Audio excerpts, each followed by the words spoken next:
Sorry, we are live. So, welcome to Tomorrow Talk. Today we will be discussing, well, as you can see, what we want in our games and what our favorite MMOs or co-op games have been in the past.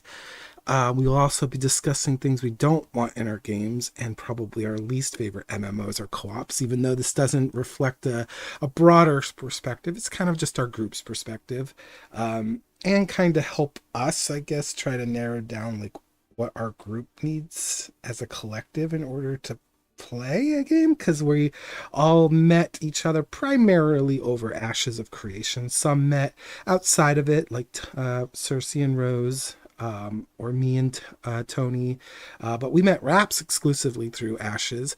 So this is kind of like my way of utilizing this time to discuss these things, to see if we can kind of get a mind frame of what we'd like to play together, because right now we're all kind of doing our own little thing, either playing solo games or playing little co-op games that have a limited amount of players involvement, or it might not always be someone's cup of tea. So hopefully we can figure something out, or at least get in that direction of figuring something out. And then after those discussions, I will pass it on to Cersei, who will segue us into discussing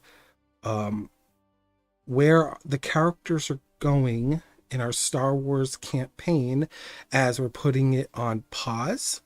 Think of it as a little sabbatical from Star Wars while the API for Roll20 gets fixed. We don't know how long that's going to be, if it will ever be, but hopefully we'll be able to go back one day. But they'll be discussing as a group kind of like where their characters are leaving off, so we can kind of give them at least a proper breaking point. But yeah, anyone wants to say anything before we dive in, please feel free.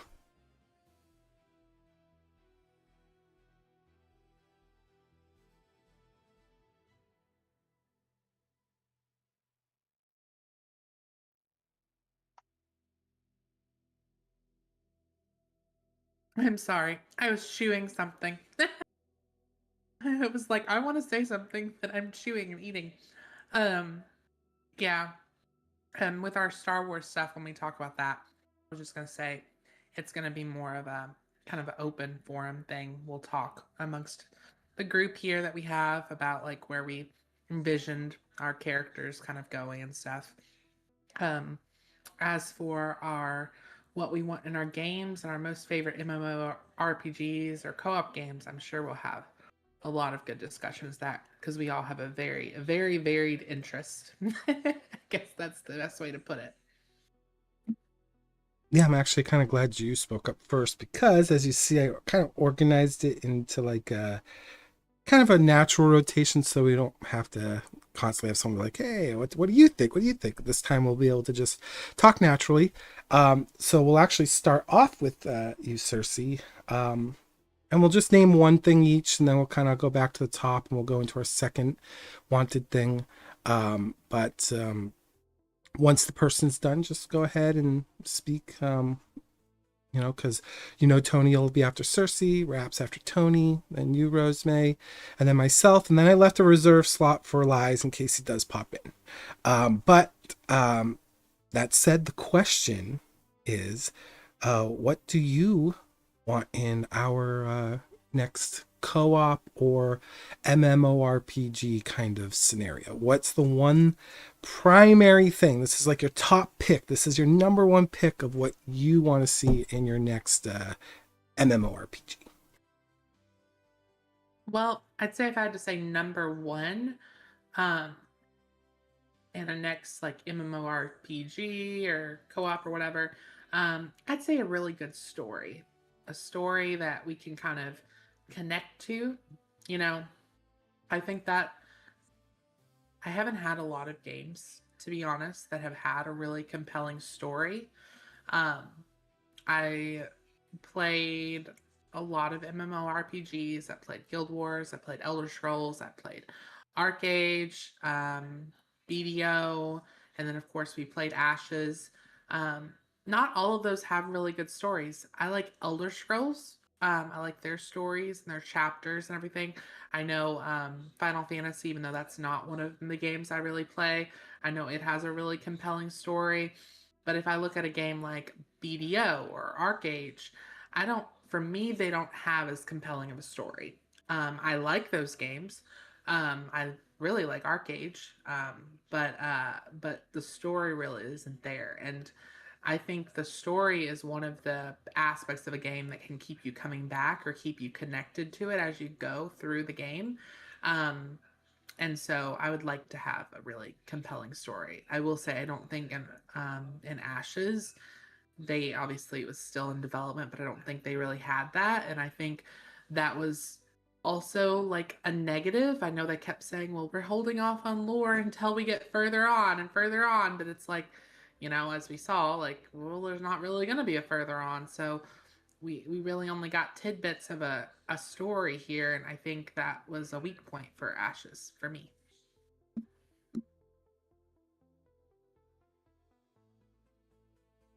Tony, you're up.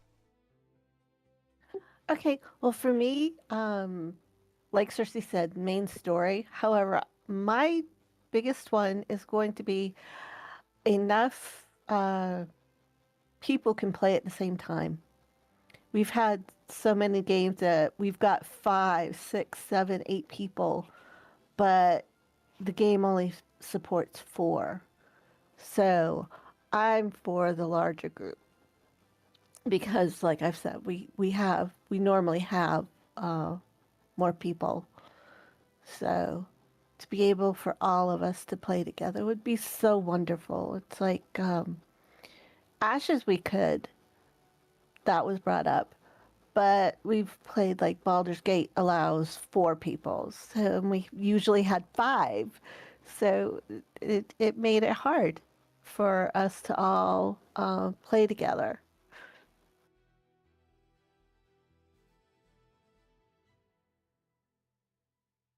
And you guys can say the same thing too. Like it means if story is your number one thing, you can still label it. You just go into detail on like why is it important to you, for example. This is kind of just like giving us a rundown and an idea of like what is the most important thing for you, and then we'll kind of work our way down. But it's your up, Raps.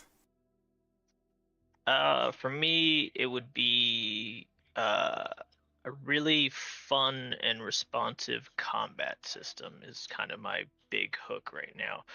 The second thing to go alongside with that I've kind of noticed more recently with Ashes Gone and trying to find another game to play is the graphical engine visuals seem to matter a lot more to me now than they used to. Going back and looking at stuff like WoW and Guild Wars 2, which have really good player bases right now, neither of them visually kind of call out to me, which is ending up being a bigger no than I thought it would be for me, but it's just something that I've noticed recently.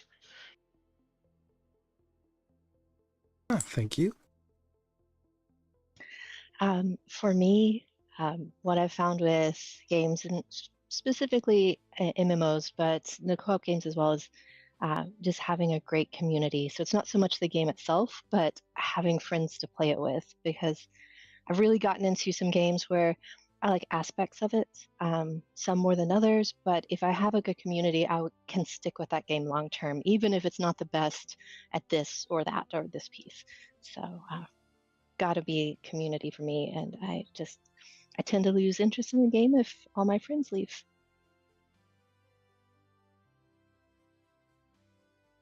We have someone from YouTube that says dungeons are really important to them. For me, I think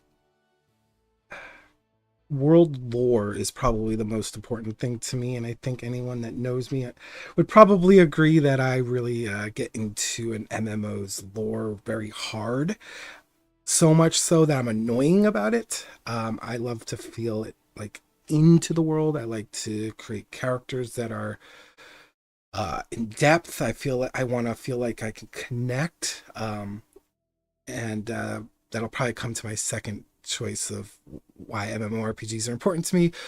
because it follows up with lore, but I'll go into that when we get into that column. But lore is like huge. If the world feels like it's fully developed, fully constructed, then I feel like I can connect to it. So it kind of plays into the main story, but I feel like lore is just encompassing even like the small quests, the side stuff, everything.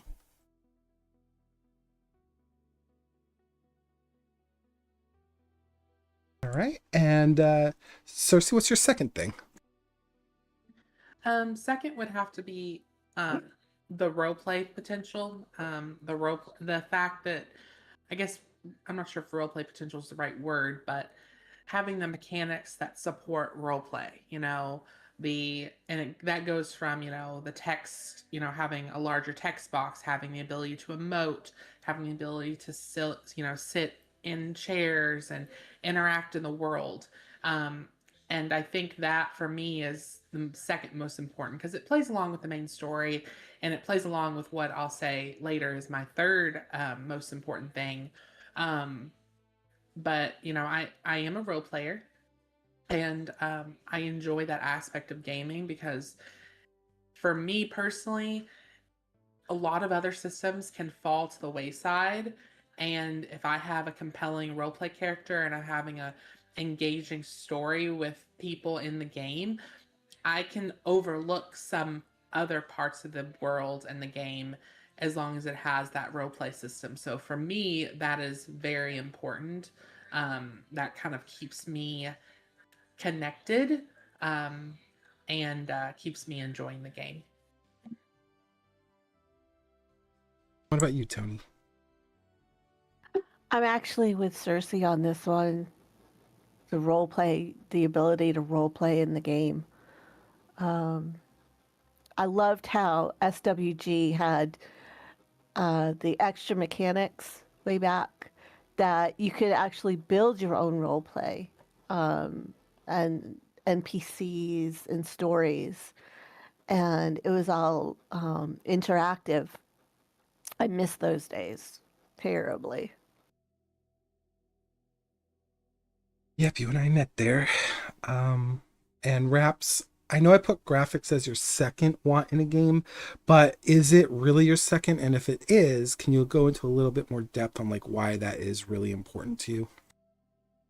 I don't know if it's necessarily the second. I just noticed more recently that it's going back to other games. That is definitely something that's dissuaded me away from playing other things. While I may like certain other aspects of it, I find that kind of ends up being a hang up on it. I don't know exactly why that is a thing, but I think I've always kind of just been drawn to a certain graphics and visual style, a little bit more, I'd say, grounded rather than fantasy.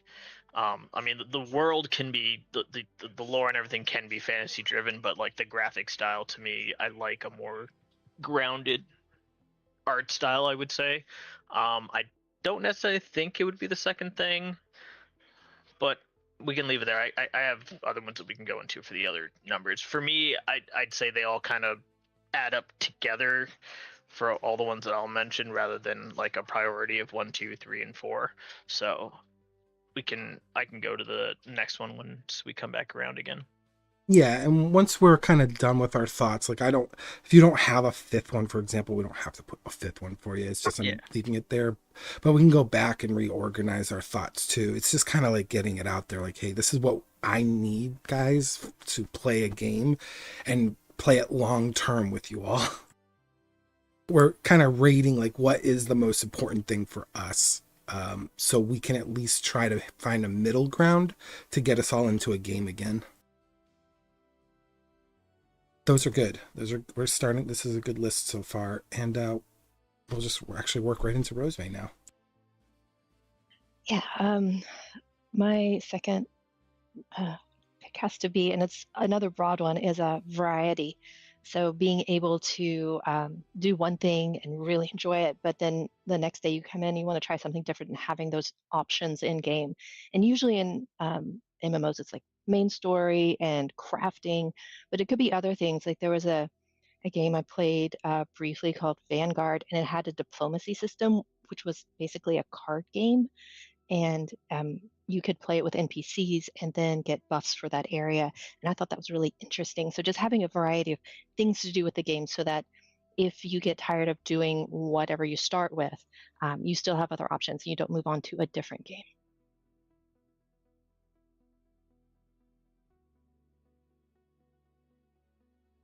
Nice. Yeah, content's really important to me too. And actually, I'm torn between second. I think I'm with Raps a little bit until I see like my list. I might have to shift. That's why I'm saying that with Raps's comment. But like, I'm torn because I also think content is second for me too. But I also think role playing is like second as well. But I think I'm gonna go for, at least for now, I'm gonna go with the content. Like, I feel like the reason why I can't play Tor, for example, is the content is lackluster, but the role play potential is really good, right? So for me, that hits the role play spot, but doesn't hit the content. And then you got the other side of it. It's like Final Fantasy used to be a great role play element for me, but then I have my reasons why I don't particularly like the role play there anymore. But the content is really good there. So it's like I can't get both right now, like in the one game. So it's kind of like, ugh. So yeah, I think content right now is at least second to me. Like I like varying content. I like doing dungeons, and I like that the dungeons aren't like restrictive. Like if you have a friend that's playing a game for the first time and they jump in, they're not feeling alone. I think that's really important. I think after playing Ashes of Creation, and playing WoW, I feel like out of all the games we've played, I think Final Fantasy had the best like new player experience as far as I'm concerned, because they could get into a low level dungeon and you as a higher level friend could jump in, help them out, and still get rewarded for it. And I think games need to really learn from that, because everyone has different commitments and commitment levels. And if people don't have to feel like they have to race to try to keep up with their friends, I feel like that's really important. So I'm with you, Rose. I think varying content that also scales to new players is really important to me. I like that addition, the scaling to new players and the new player experience and being able to play with your friends. I think that's a very good point. Yeah, it's like a point that I feel like MMOs miss a lot. They focus on the end game. They focus on the getting to end game, but they never focus really in the beginning on like how do we retain people that or how do we get people on board to join our game and stay with the game even though it's 8, 9, 10 years old. How do we keep these new players engaged and not feel lost or so far behind that they can't catch up? So great. So now we'll move right into Cersei. You're the one that brought up the role play. That's why I was like, oh, I don't know if that's second or third for me, but what's your third? Yeah, housing. Having in-game housing is definitely my third. It kind of plays with my other two, like the role play and also the story. Um, and it also plays to like what my favorite MMORPG is. I need housing. It's very difficult for me to commit to a game, um, even if it doesn't have a great story, a great role play, then it has to have a great housing system. Like my top three, I'd say, are almost like my non-negotiables. I'd say 4 and 5, when I get to those, might be a little bit more negotiable, but I'd say like if you knock out all three of my non-negotiables, I'm not gonna enjoy the game, like in an MMORPG sense or probably a co-op sense. Um, and so yeah, housing is definitely important because that just kind of supports everything else I do in the game, from the role play to enjoying the story and kind of creating your own footprint in the world. I think is very impactful for me as a player. I think even if you're not a role player, it you get something from having like that little space that's yours, and that's why like I like to see more games or taking housing a little bit more seriously. I haven't jumped in WoW since they've done their housing, but I've seen like everything they've done with it, and I think they've went a good direction with it. And I hope more games, new games, really take that into account. And that was actually one of the big downsides that Ashes for me was its housing system looked like it was going to be extremely limited and extremely bare bones, more so than what it was first advertised. So, yep, housing for me. Oh, I remember that being a pain in the point for you, and especially when the freeholds came out. Yeah, the freeholds that they showed in the game were almost like just like I don't know what to call them. Like they weren't alive. Like um the one of the housing systems that exists like BDO, I don't even like their housing system. I don't like how it's set up. It feels weird and clunky, and I don't like that everyone has like I could have basically 100 people sharing the same house as me basically, and it's obvious. Um, I can hear them in the walls basically. If you know, you know. And I I would prefer BDO's housing system over what Ashes was trying to do. Like that's how bad Ashes was, for their what their housing was looking like. And we'll never know now if it was actually going to get improved or adjusted. So yeah, it's really disappointing. I feel that. And what about you, Tony? What's your third? My third is actually probably a little weird. And it goes back to Final Fantasy XIV as well, is not having to have a lot of alts in order to enjoy the various content. I'm not sure how to word that. I don't either, but I just remember like Final Fantasy XIV, you could do everything with the same tune, but the experience would be different. And it made it easier in a lot of ways for me for role play because I'd have my main and I'd have and some of the other games I'd be playing on a different tune, but it would I don't know, the melding wouldn't work right, or because it was a different character, I'd have to switch back over and rethink what I was doing. And for me, I enjoyed just being able to do it all in one character and not have to pretend that I have dissociative disorder with the various personalities. All right, I get where you're going with that. So, go ahead, Raps.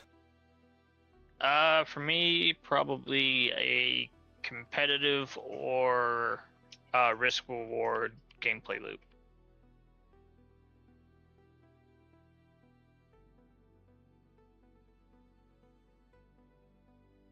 I could never have guessed that would have been one of your choices.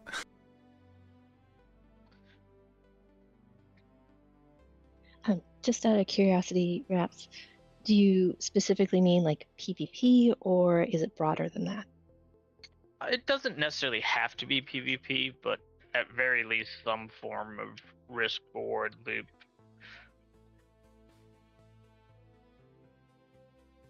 Like Hutball is PvP, but it's not really. It's more about like getting the ball basically to the other side, right? Kind of like more of games that encourage competition.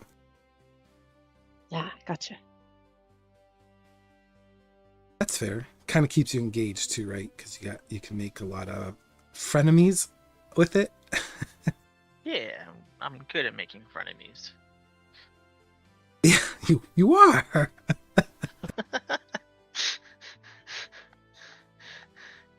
And then Lies says he likes quality PvP, be it instanced or open world.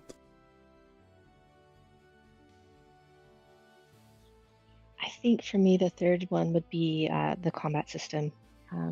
So similar to Raps' first one, but being able to, in group play, have just great combat encounters where everyone has a chance to contribute.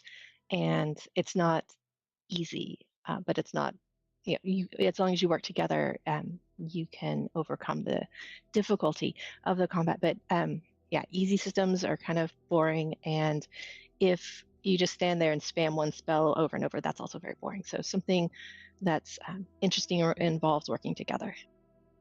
So non-homogeneous classes. You want like uniqueness amongst the party, where there's like, like how I thought Ashes did this good. I feel like the bard and cleric working together was really good synergy, and then I feel like the DPS classes working with the party as a whole also had a really nice like synergy as well with, and the tank. I mean, I feel like the tank. I feel like combat was their pinnacle. Yeah, yeah, I agree. Like, even if there aren't that many classes, as long as the classes have chances to specialize in different ways, so you can have your own style of play that contributes to the group. Awesome. That's a good one. It's, I think most of us got at least our 3 times leveling, at least 20 plus, right? So we must have liked the combat enough there. Yeah, yeah. In Ashes, I think, yeah, I definitely enjoyed the combat. Third one for me is roleplay. I have to put that as my third, at least for now, because it follows in with my first option, lore.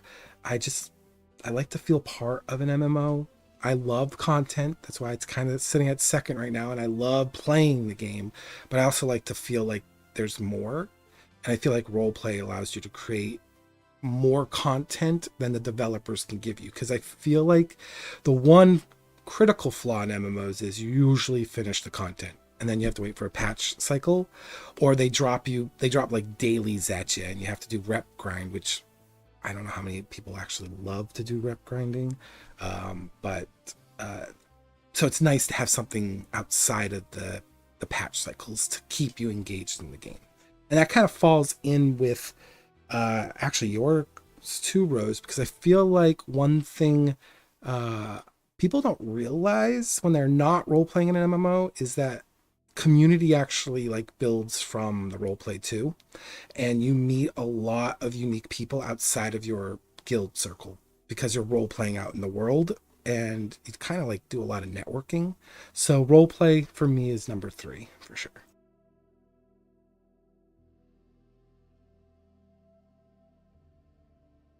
You have a fourth one there, Cersei? I'm gonna say, because I've been thinking, I think 4 and 5 are gonna be interchangeable, so they're not necessarily one in front of the other. I'm gonna put 4 as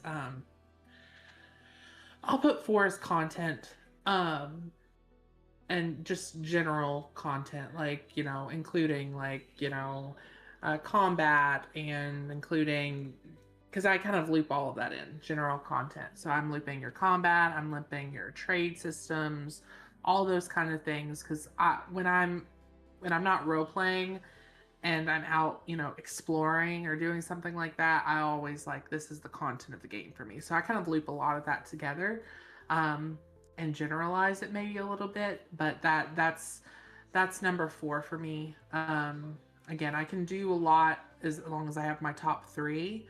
Um, if it doesn't have good content, as long as I have probably at least 2 of the top 3, I'm usually okay. Um, and yeah, I can usually push through. Um, but there are games like that I played, like when I played Arcade.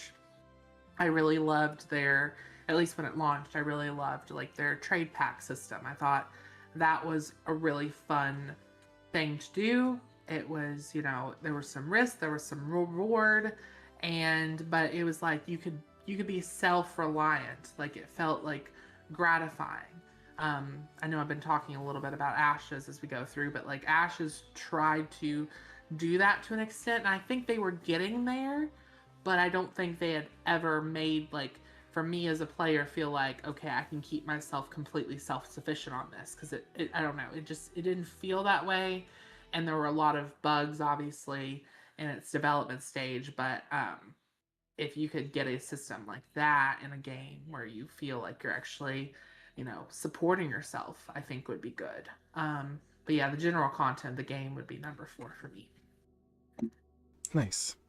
Lies also says a long development cycle means a longer game. The trend is to rush the content, then say more, more, more, which I think translates to the player saying I need more, more, more. So Nice. And yeah, I think most of us are putting content, so I think we agree with you, Cersei. What about you, Tony? Mine butts up with Cersei's about content. I would like to see almost a little bit better or a really good balance between um, solo play and group play, so that either one is not too hard. You know, you can't. Um, I don't remember. I don't know how to say it. But a nice balance, so that when your friends aren't around, you know, you can solo play. You've got stuff to do. It's not always the same thing. But when they're around, it's just as easy to do group activities. I really enjoy that when we get to do that. I mean, I'll comment on that. I think there was times in even 14's group play that it was a little difficult, like the circus dungeon. I think that was a pain point in the beginning for a lot of people. We still had fun though, right? Yeah. What I'm saying is a balance. You know, that was part of the balance. It's there's things to do that are going to challenge you individually and as a group. And yeah, that's the way it should be. Yeah, because I think Rose and I loved resing you, so. Thanks. But it's true. I keep you guys busy. Awesome. And what about you, Raps? What's your fourth? Kind of builds on Rose's last one. I enjoy build diversity and skill expression in classes.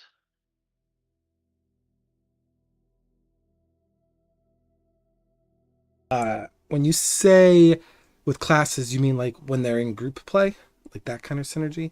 Not necessarily. Could be as a solo as well, but having various ways of building your character, not necessarily a meta per se, and then to go along with that, a level of, might be easy to pick up a class, but then to become really proficient with it, a level of proficiency kind of needed there to really maximize it.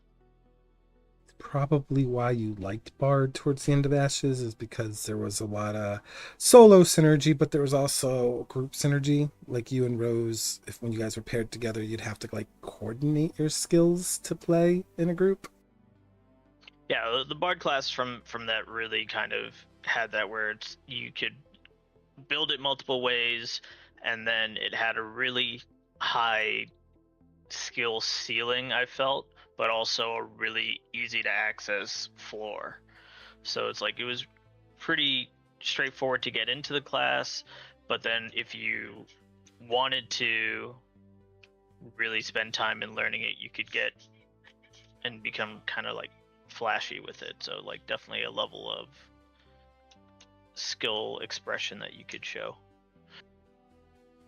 I see what you're saying. I think I agree too, because I tried Bard, right? And this is just an example. Like I tried Bard, but I don't feel like I was as good as like yourself or Rose. But my comfort was the cleric in Ashes is because I really liked how that class was built. I liked how I had to manage my mana heavily, but once you got it so down, you never really ran out of mana. Even when you didn't have a bard, it was very hard to run out of mana, as we found in PvP. So I think I agree with you on that a lot.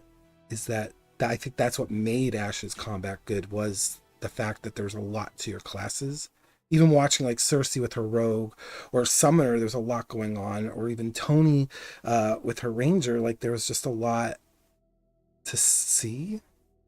Even though you weren't playing the classes, there was just a lot like questions that players would have, like I don't know how to build this, where do I go with this. We'd have discussions. I'd hear Lies talk about his tank skills, etc. So yeah, I agree with you. I liked how they could switch up on the fly too on certain things. Not everything, but certain things when they were combining working as birds. Yeah, that's rare. And what about you, Rose? What's your fourth? That's probably got to be something in the realm of PvP, because a lot of these games do have PvP, and um, some systems are a lot more accessible than others. Like, of course, I'll talk about Warhammer later, but being able to jump into PvP at the earliest levels and being in an area where the people you're against are also in those early levels, and then scaling up as you level to more difficulty and also with the same level ranges so that it feels accessible throughout your path. Like BDO, you don't get PvP until you're level 50. So for 50 levels, you're just wandering around the world without any concern. And then you hit 50 and it's just different. There's no gradual scaling up of that. And also just for the competitiveness too, I think that Raps mentioned, like having those options to jump into like some sort of scenario like where you're capturing the flag or doing something against another team. I think that's great also from early levels on so that you can enjoy it your whole gaming time. And open world PvP I would like to be more balanced and have good ability to support large groups because I think that's kind of difficult in games too. You can have some very let's say way overbalance things so that it doesn't matter how good you are at your class, there's nothing you can do if this person has a piece of equipment that outranks any skill you could use. So just some balance in PvP and the ability to play it from the very beginning. Nice. And actually, I was going to also choose PvP as well. But mine is more probably kind of like how you were going to go in the Warhammer aspect. I'm going into more like the SWG aspect where PvP really it was geared more for like the higher end, but there was also an element that I really liked about their PvP, which involved crafters as well as like the social classes they had in the game, like the entertainer and medic. They had this system in place where crafters, there would be like a 2 hour period where they would build defenses or build offensive structures. And then at the end of the 2 hour period, those structures would come live and they would actually either spawn like NPCs to help with the attack or defend. They'd create turrets, they'd create vehicle spawns, but then you also had players going in there and engaging these things. And they had objectives in the town that they had to destroy while the defenders had to hold down the fort to try to prevent those objectives from being destroyed. If they were destroyed, the attackers would take over the town. It would show on the global map that, hey, the rebellion now owns this system or this section, or the empire does. And I thought that was really cool. But they also had like other systems too, like towns could have bases built in their territory and they could be raided. And there was objectives within the bases, and once the objectives were all completed, the base would get destroyed and the enemy would get bonus GCW, which was like this ranking system that helped you rank from like private to general. But if the defenders win, they would also get GCW in return. So it was really cool, very interactive system.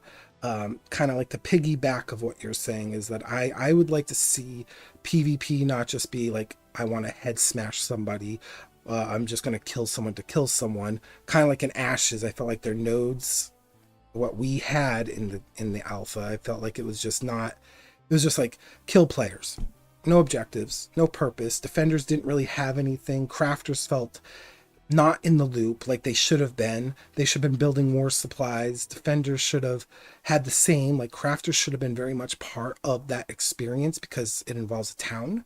And I just feel like a lot of games miss that opportunity when they have open world PvP is like the interaction, not just with combat classes, but with non-combat classes too. And I would love to see that more.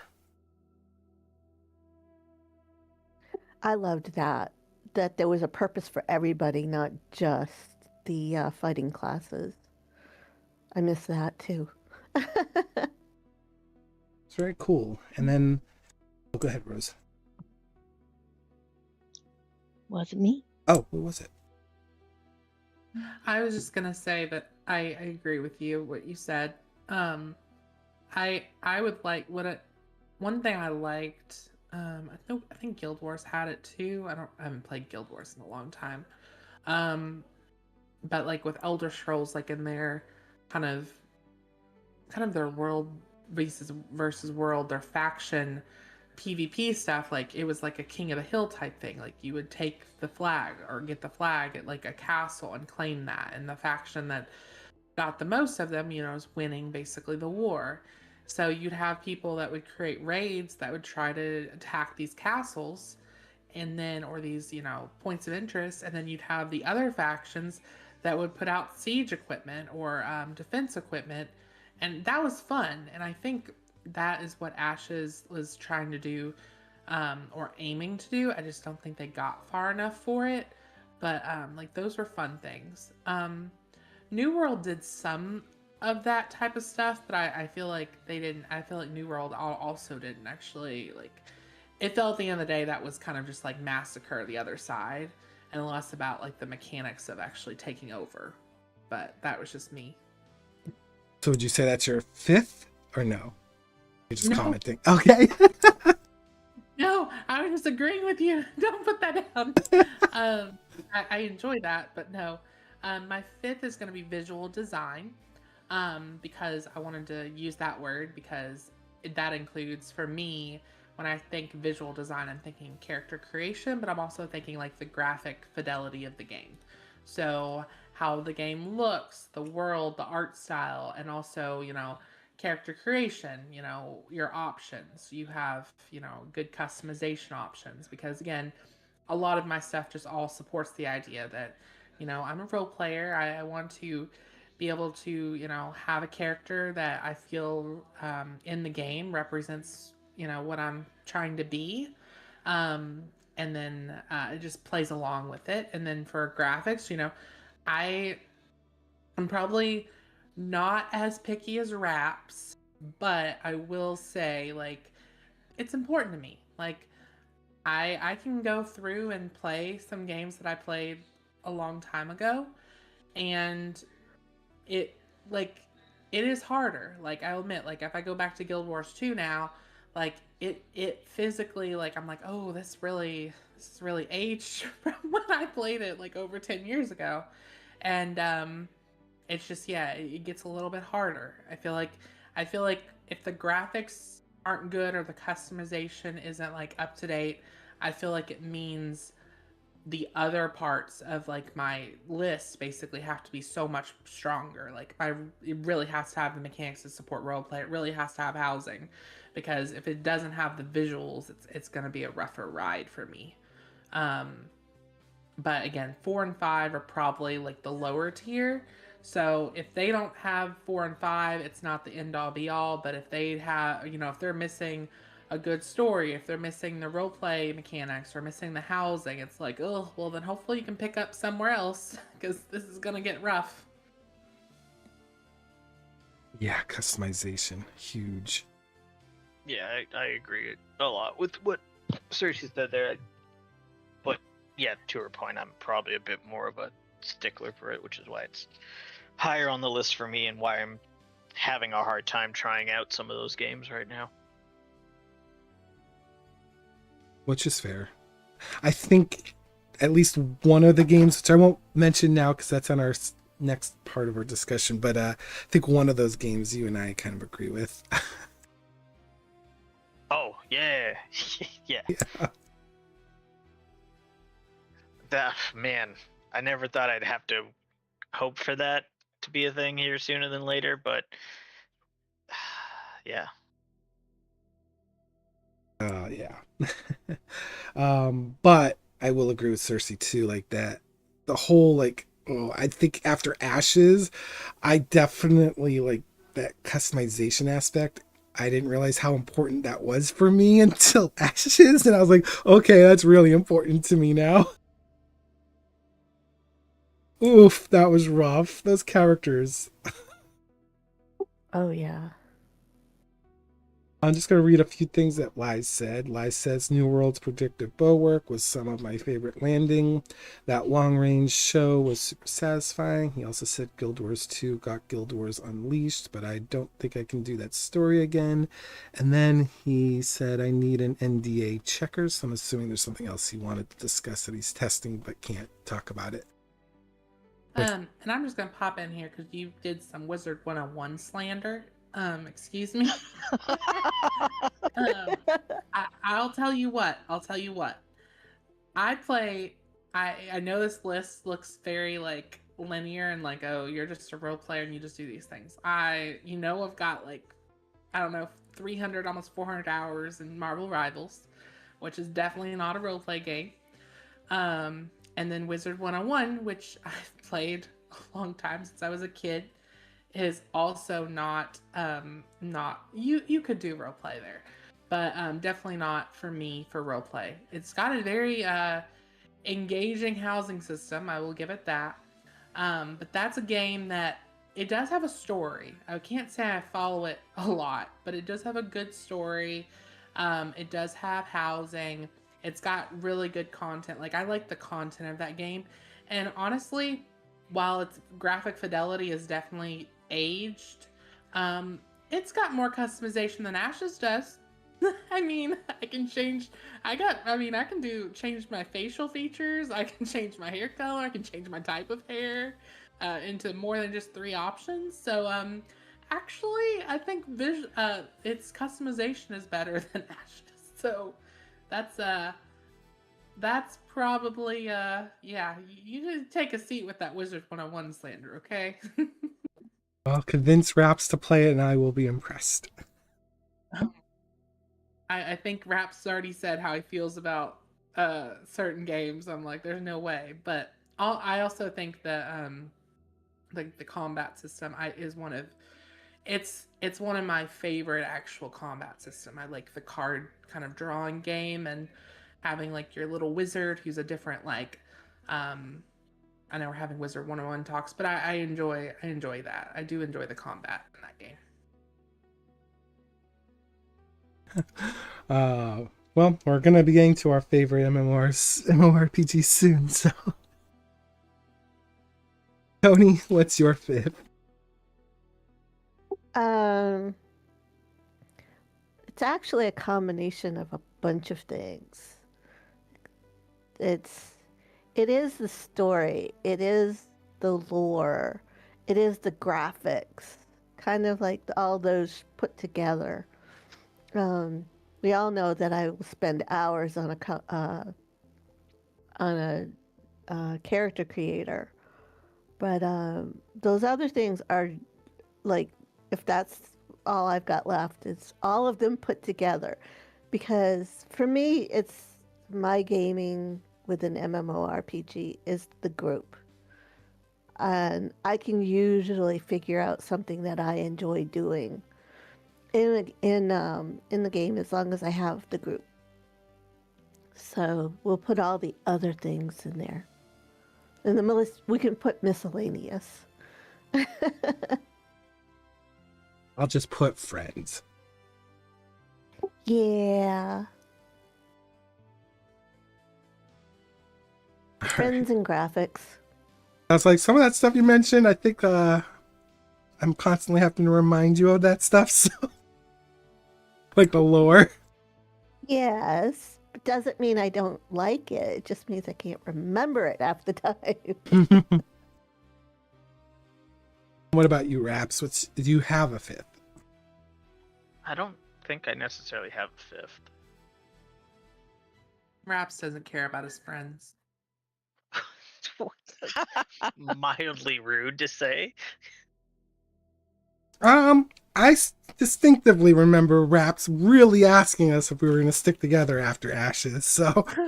Yeah, like, what the fuck? Yeah, he was basically begging for us to, don't forget about me. And we're like, we can't forget about you. You're too annoying. But you has a blank there, Raps. Your top 4 are really good anyways. It's an amalgamation of stuff that's kind of already been said. Do you have a fifth, Rose? I have a fifth and an honorable mention. So, Okay.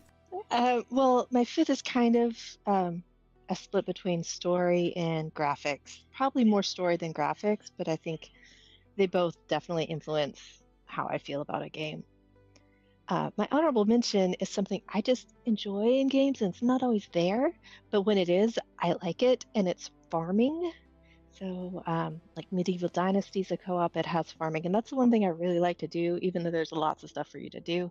BDO had the ability to have a little tiny farm. Quinfall, that I played for a minute, had the only thing I really enjoyed was the farming.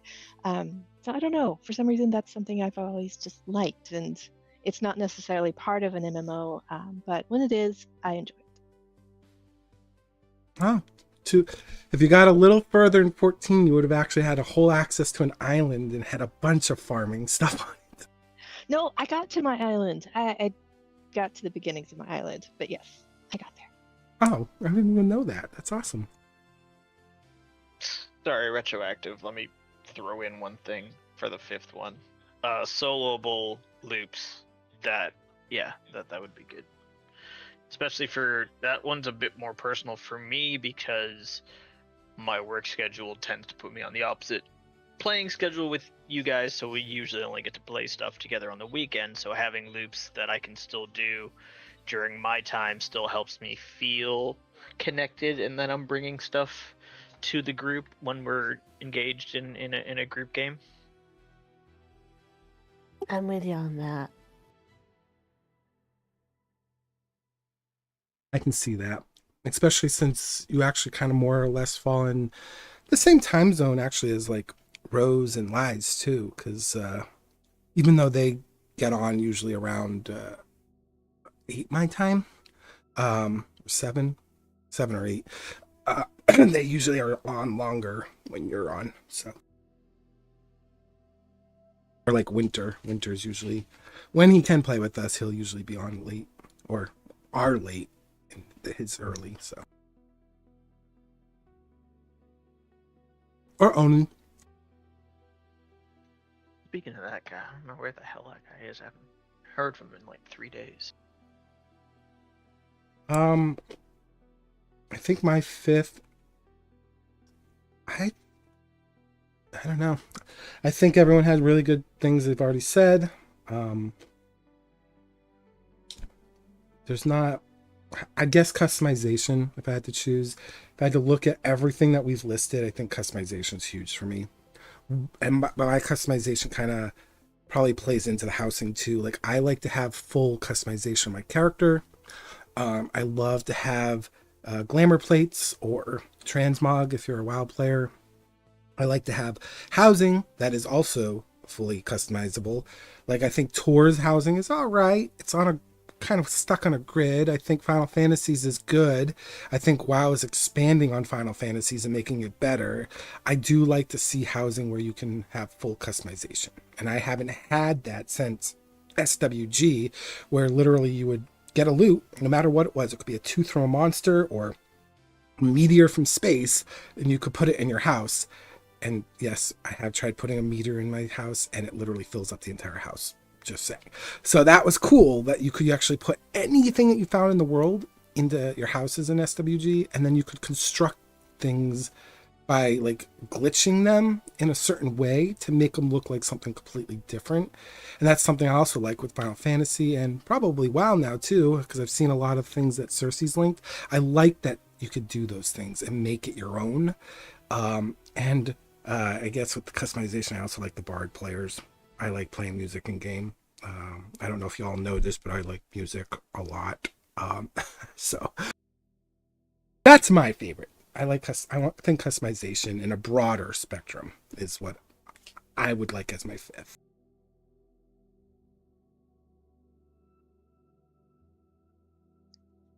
I just want to say before we move on that I really enjoyed this conversation because we've been playing games together for years now. It's been a while, and just seeing the things that are important and how it varies between us, it's just really interesting to me. So I think that's really cool. I know, I'm the weird one. I get it. No, I don't think so. I think you and I were more similar. But I think it's yeah, fun to see and look at this list because you do see who is similar. I actually think that Raps, Rose, and Nahele are very similar, and I think me and Tony are very similar. yeah. I think Nahili kind of overlaps with Cersei and Tony and with me and Raps.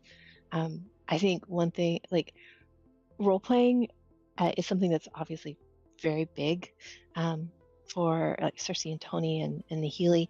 And while like the TTRPGs I'm really loving, like I haven't really gotten super into role playing in a game yet, so it definitely wasn't in my top 5 because of that. So just I think it's an interesting difference at the experiences we've had. Yeah. And that's a good point. Nahele is kind of like the middle between. You should have positioned yourself in the middle of this list, Nahele, because that's basically where you fit between us all, I think. He's our glue. Just like He is. a lot of systems and games, like if you ask Tony or Rose actually in Lies, they know that I like to do a lot of the extremes and stuff too. So I'm one of those weird role players, I think. I really like to get into that higher level stuff that content driven people like to get into as well. So yeah, I guess I'm more probably in the middle than all of you guys. Very important to me. I like to get flashy stuff, but with some work. Okay, so what I'm going to do actually, because we're probably going to go over a little today, but that's okay. I'm going to hold off on our things that we wouldn't want in a game.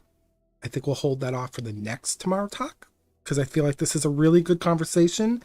And it is going to be a good way for us to break it down, because then on our 2 Tomorrow Talks from now, we can actually discuss everything that we've kind of painted for ourselves, and then kind of like brainstorm, hopefully by then, like maybe some games that fit these categories. Does that work for everybody? Yeah, Yeah, sounds fine. good. Yeah, because I know there has been an absence there for all of us, and I know we're all feeling it. Especially now that the weather's going to get nicer. It's like if we don't have that game to play, we're going to want to be outside more, especially if you live north of where I live, or if you live probably even north of where Rose and Lies live. Like they probably have a little longer fall and winter than we do, so, or spring and winter. Maybe a little. I mean, it's already 80 here, so. Yesterday was 18 degrees Celsius. Today is 0. I'm a stupid It's American. really cool. Can you tell me what Alright, that is? Give me a second. Yeah. 0 is 32 degrees. Well, I know 0 is freezing. 65? That's not bad. That's actually really nice. That's comfortable. Like very nice, comfortable. Went out in shorts. That's kind of thing. And then today is literally borderline freezing. So yeah, it's good times in April in Canada. It's great. Swell. Ugh. All right, so before we transition over to the Star Wars discussion, we're gonna quickly just pop these off, and you kind of can let us know like why you chose what you did. But Cersei, we'll start with you. What is your most favorite? It doesn't mean that there's others that you didn't like. It's just what's your most favorite MMO or cooperative game that you've ever played. It could be nostalgia related too. Yeah, so obviously Wizards it's 101. no, it's obviously that Toontown game. No, I'm kidding. Okay, Penguin Club? No, it's it's Arcage. Arcage for me I see was my favorite MMORPG. Because it really had a lot of what I like in games. Is that with It an didn't have E? everything. Let me double check. Sorry, I didn't mean to interrupt your flow of thought, but I'm like, shoot. Yes, it has an E. It's Arcade. Arcade. Thanks. But yeah, it had a lot of what I enjoy in games. You know, at the time, it had good customization. Now it definitely looks aged. and I liked the design of the game.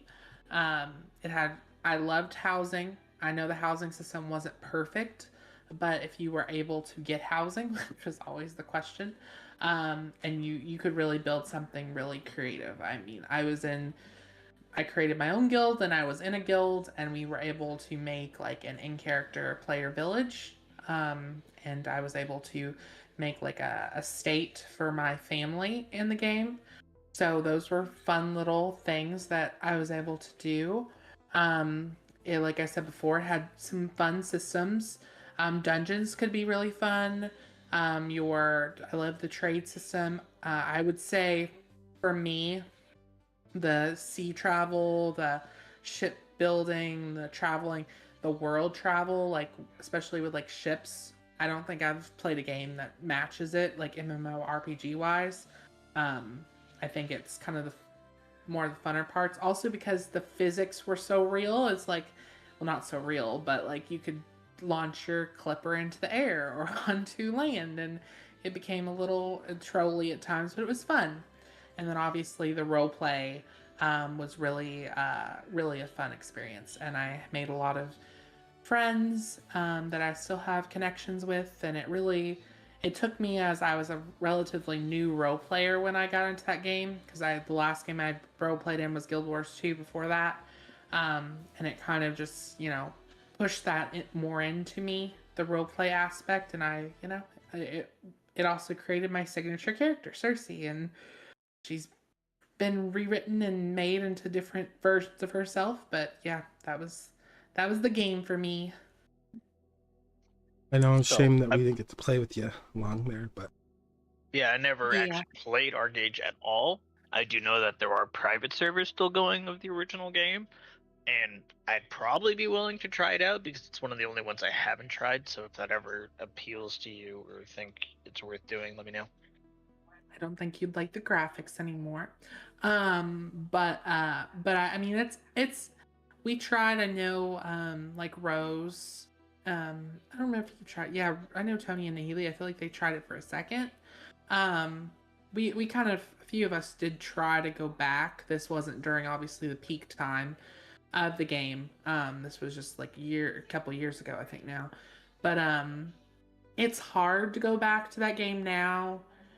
First of all, you have to go to a private server, and it's one of those games where you can still do some things, but like the peak of the game is well past it, and you really can't enjoy like you couldn't enjoy content the same way, because it is a PvP style game, and I feel like because the population levels are where they're at, you probably wouldn't really get to enjoy that as much. Um, so it's not the same. I've went back a couple of times just to play around in it, and I'd be willing to do it again with people if they wanted to do that, because I do still enjoy it. But I acknowledge that it's not for everyone, and also it does now like show its age. But I do like the class. I liked how the class systems were and everything. You could really make your own kind of class and make it whatever you want. It is different from Ashes, because Ashes really took a lot from Arcage. But it's different than Ashes in that you could literally build a class that's useless. Like you could pick up Songcraft and Vitalism as those were skills you could pick up, and you could literally do little to no damage.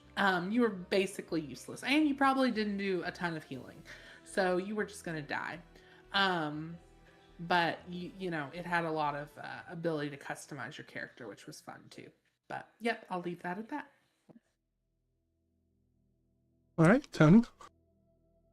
Well, my top two are SWG and Final Fantasy XIV.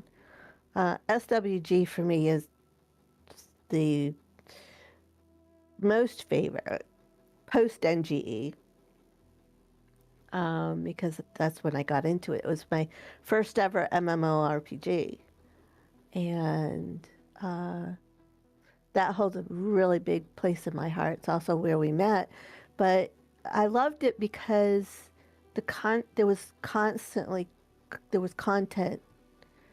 that kept you going, and then when there wasn't content, there were like we touched on the PVE. Uh, there was the role play. It was open world role play, and of course our housing. I enjoyed the fact that we had a. Well, I was a mayor of two different cities actually. There, but the being able to customize everything when you were decorating your house. Uh, I don't know. It was just spectacular. It's very, very missed. You know my feelings. Raps. All time would be Ragnarok Online. It had most of the stuff that I put on the list.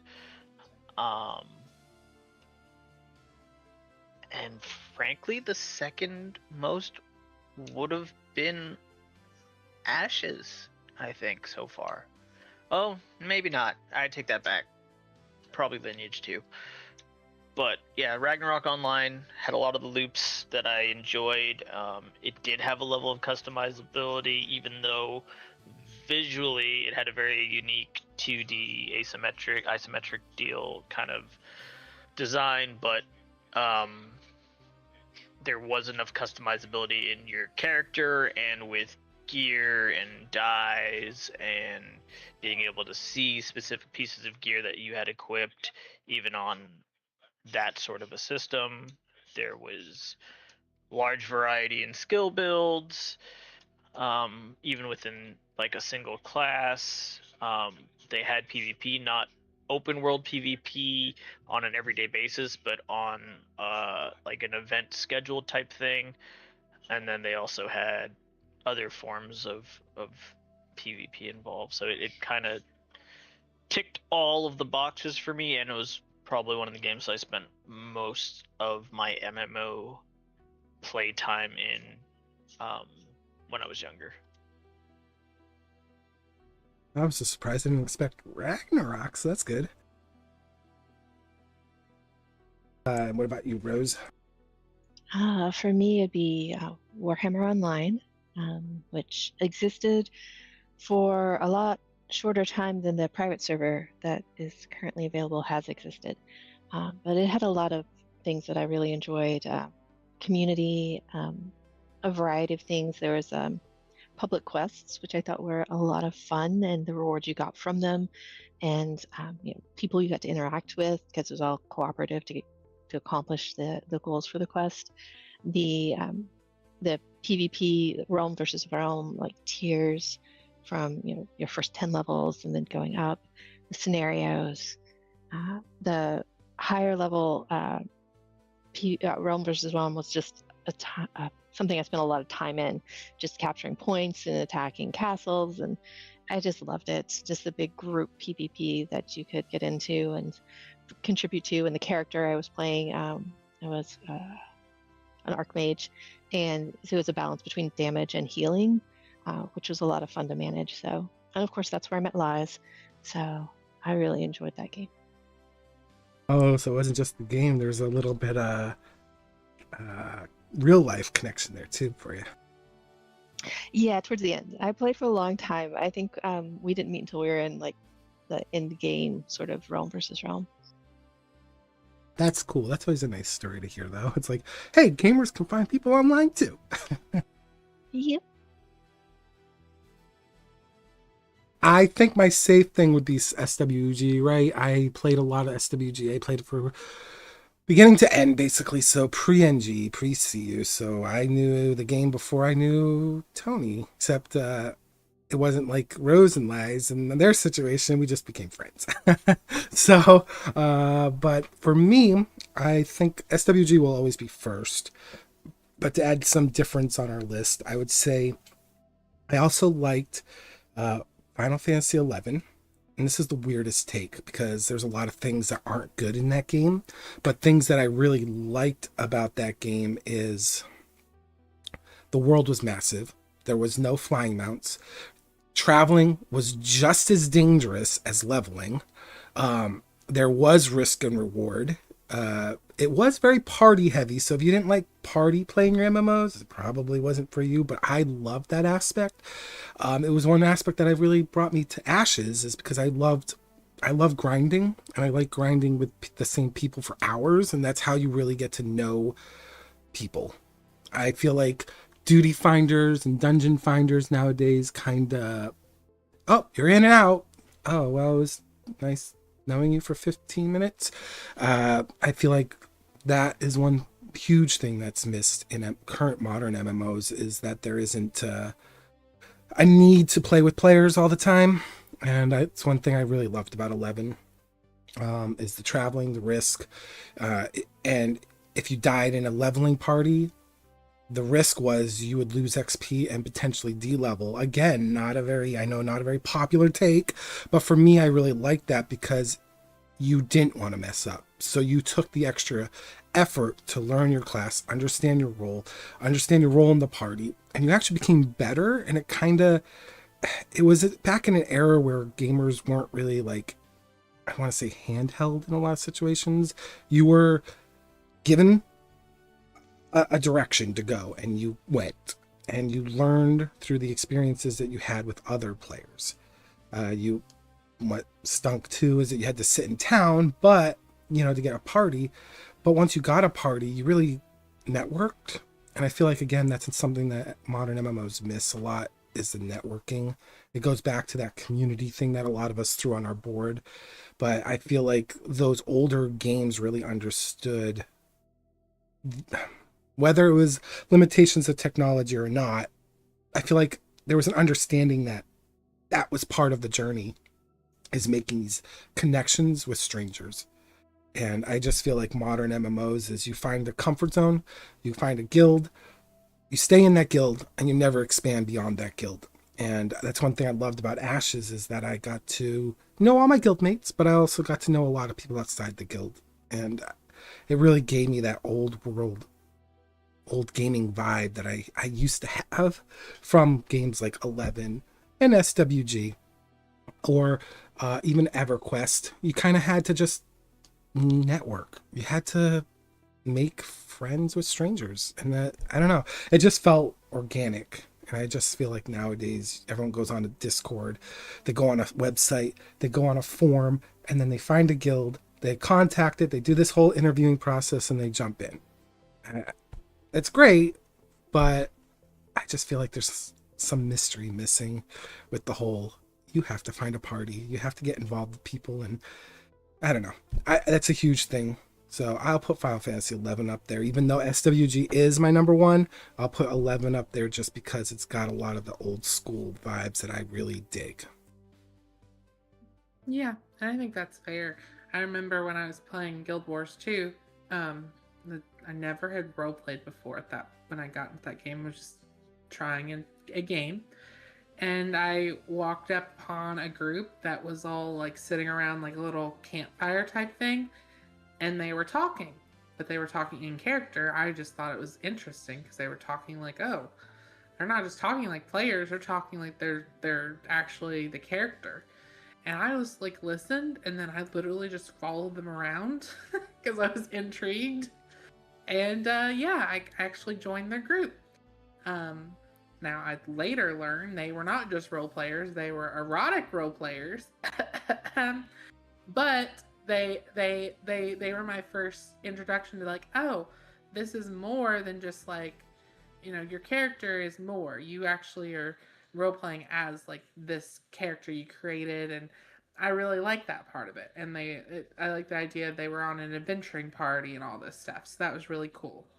So yeah, that was a very fun and interesting experience to kind of dip my toe into that, and then actually join a legitimate roleplay guild later on. So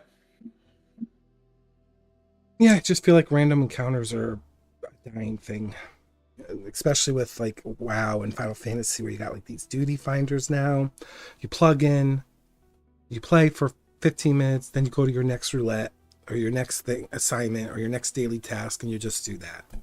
I just feel like there's not a lot of branching out, especially, for role players. I feel like role players do find a corner and they just stay in it nowadays. I'm not saying all role players. I'm just saying most role players that find a guild or a tavern that they can go into, and they never expand beyond those borders. And I feel like that aspect of community is definitely dying. Is the whole you're running into random players and you have to engage them.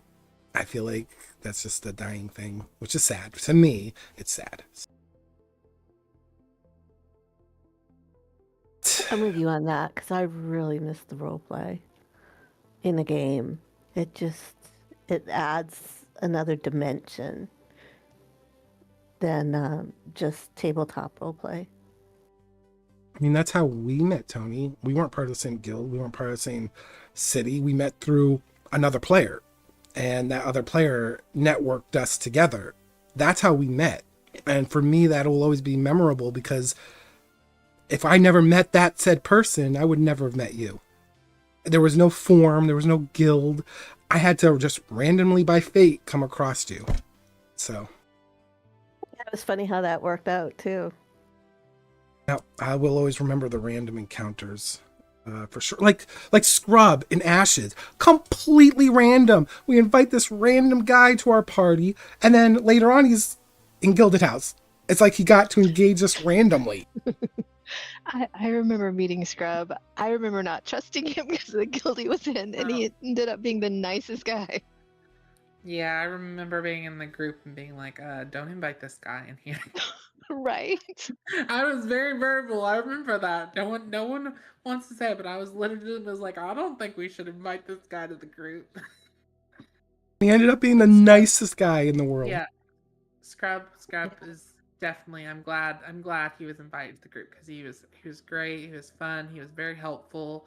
Yeah, so I that was a good meeting of somebody, and kind of again it kind of just reaffirms that you can take a chance sometimes, and sometimes it's not someone actually trying to cause trouble or harm you or anything like that. Like, just have a leap of faith at times. Now, not everything works out, but that was a good example of one that does work out. Also, because I can't let it go now, Warhammer is one word. Well, I didn't play that much. My favorite game. It's one word, not Warhammer. Yeah, no, I Oh missed no, that. not the H. That make the H lowercase. Oh, God, nitpicky. I'm gonna die. You don't fix it. But yeah, I miss those random encounters. I think a lot of people in our guild kind of missed out on that opportunity. Kind of like spread their wings to outside of our group, because I feel like their Ashes experience probably would have been a little different too. Some of them. I made plenty of friends. Oh, I'm not talking about you, mister. And enemies. Frenemies. Some friends, some enemies. I feel like because people were Frenemies. scared not to level outside of our group, they kind of missed an opportunity, I feel like. I don't know. Yeah, absolutely. Pugging is a genuinely can be a healthy thing for a game. Yeah, if your friends around, bring them, but it's nice to meet different people too and kind of bring them on board. Like Scrub. Yeah, Scrub was great. call them idiots when they mess up. Well, also to see how the same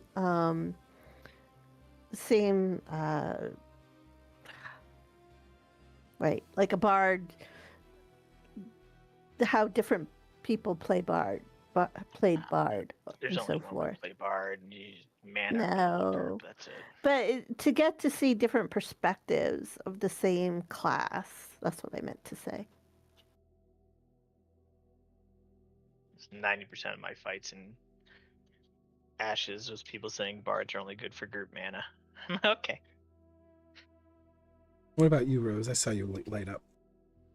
Oh yeah, no, I agree. I feel like we definitely got to meet a lot of interesting people leveling, I think the second time around in Ashes, because we were in a lot of pickup groups, and that was a lot of fun. I feel like some games, like when we were playing Final Fantasy, like that you would join groups for these dungeons, or usually it was just dungeons, and a lot of people just don't talk.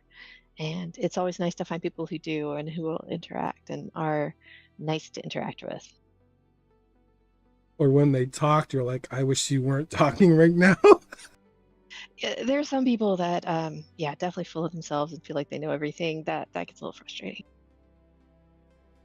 Yeah, I had a person in my Final Fantasy dungeon one day, literally just copying and pasting Japanese lyrics to me and Thera, and because I was pulling as the healer, the tank was just standing at the entrance. So I was like, all right, well, me and Thera can just clear this dungeon alone. And we did. So he kept just posting lyrics. And I was like, this is a waste of time. This a 15-minute dungeon now became a 30-minute dungeon. Thanks. Yeah, things like that are, I don't know. It's just, I don't understand why people have to try to ruin other people's fun. There's just, it's pointless. I agree. Sometimes it's fun to do it.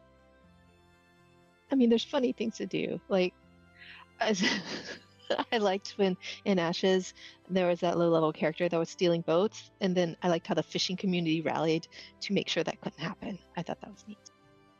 That was pretty funny.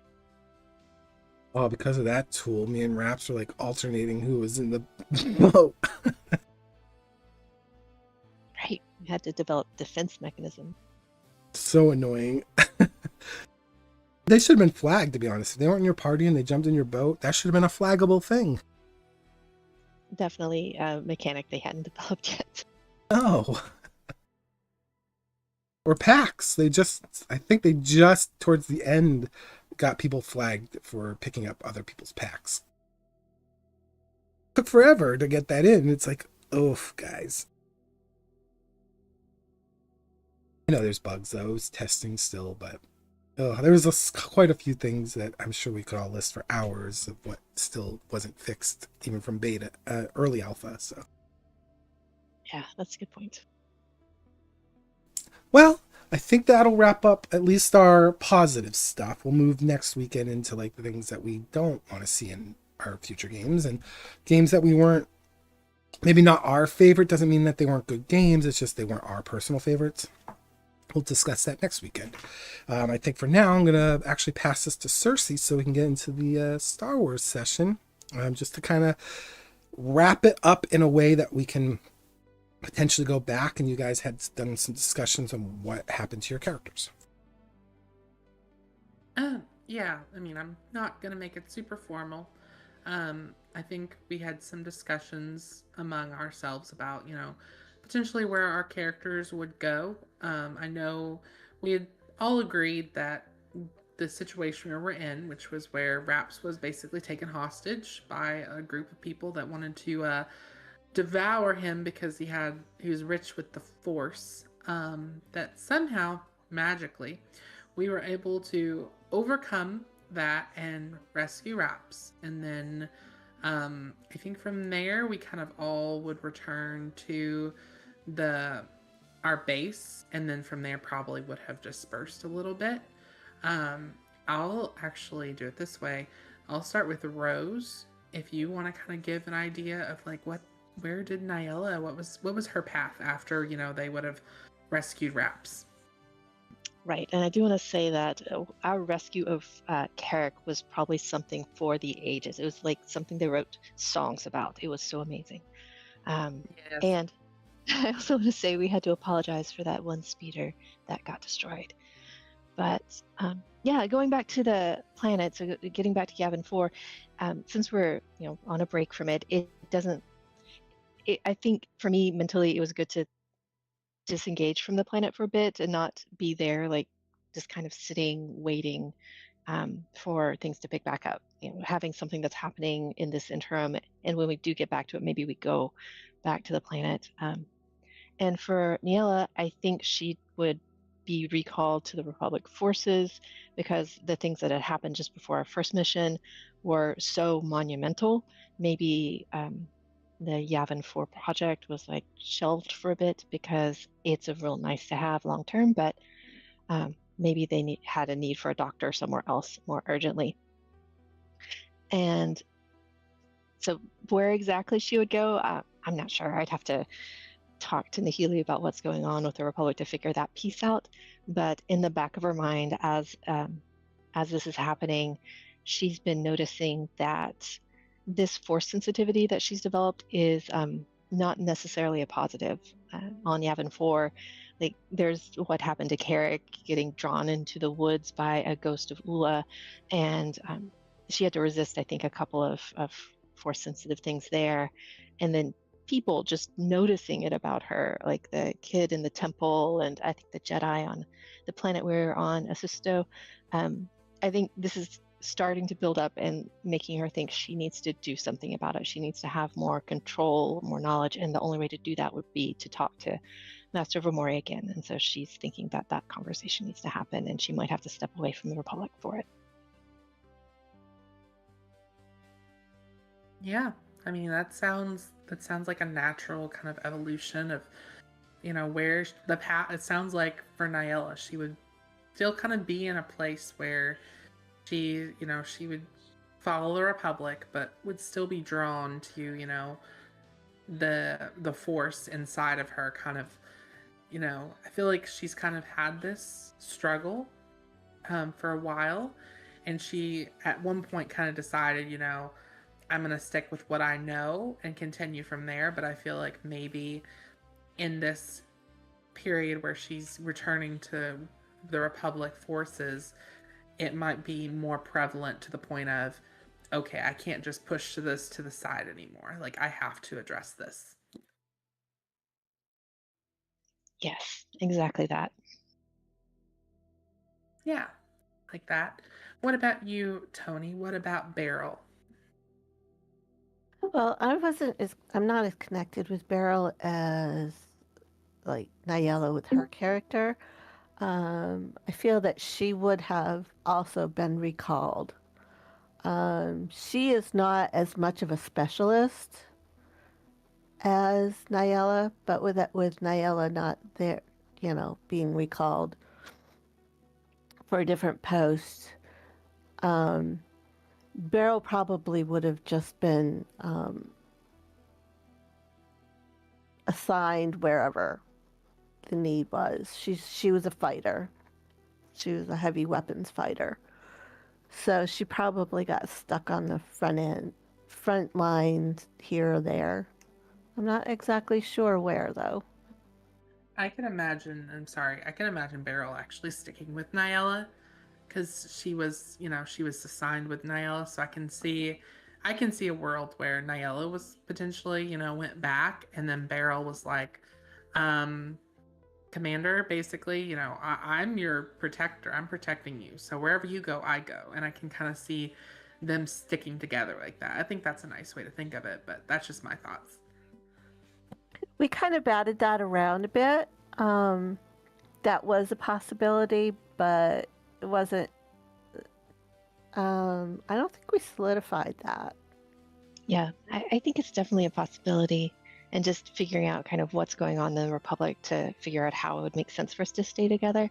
Because it would be nice to keep those characters together in this interim if we could. Okay. Well, then she becomes your bodyguard. Yeah. Oh, actually, since Liz joined us, what do you think about HX, and what mysteries would HX get up to?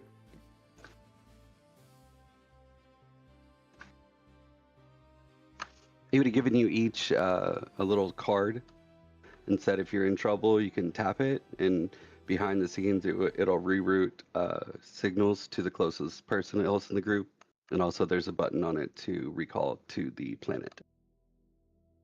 Oh God, so you programmed us with a chip so you can shock us remotely. I got it. No, you guys are good earners. And he has to go find other money for the revolution. Yes, the revolution. A tale as old as time. Oh, Beginning of boy. your Unchained AI arc. Oh yeah, that's. We're gonna get there. We're gonna get there. I'm basically, I feel like for Mass Effect, I'm taking on like HX's journey and potentially down the line. Okay, Raps. What about Carrick? Well, I think we said it pretty well. Carrick, once we got out of the sticky situation,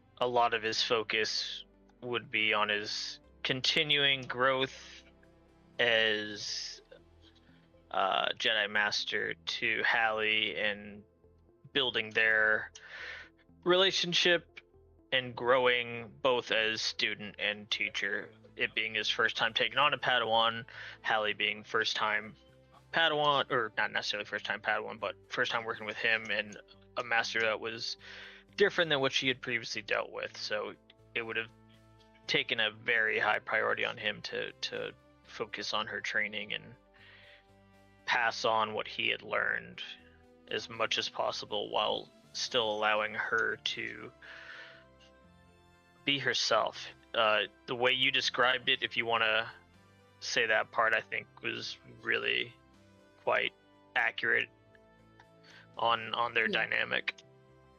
Yeah, I saw Carrick and Carrick's kind of always fit this, more of an Anakin style character, very passionate, not willing to just accept like this is how things are done, basically.